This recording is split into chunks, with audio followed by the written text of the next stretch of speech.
Deputy commissioner Mohammad Shahid ने district emergency response committee बराए इंसदाद dengue के हवाले से मुनाकिदा इजलास की सदारत करते हुए कहा है कि डेंगू एक समाजी और कौमी मसला है और इस मर्ज़ के लाहक होने से मरीज़ ख़तरनाक मर्ज़ में मुब्तला हो जाता है।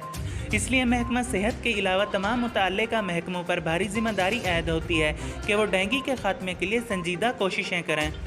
डिप्टी कमिश्नर ने कहा कि महकमा सेहत की इंसदाद डेंगू टीमें इंडोर आउटडोर सर्वेलेंस के काम में मज़ीद बेहतरी लाएँ,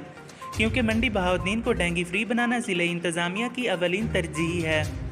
उन्होंने कहा कि बारिशों के मौसम में डेंगू की अफजाइश के ज़्यादा इम्कानात होते हैं, लिहाजा तमाम अफसरान और टीमें मेहनत और लगन से काम करें। उन्होंने अफसरान को हिदायत की कि शहरियों में डेंगू के हवाले से आगाही मुहिम तेज़ की जाए और अवामुन्नास को आगाह किया जाए कि वो अपने गिरदोनवाह को साफ़ सुथरा रखें और एहतियाती तदाबीर इख्तियार करें ताकि डेंगू मच्छर की अफजाइश को रोका जा सके।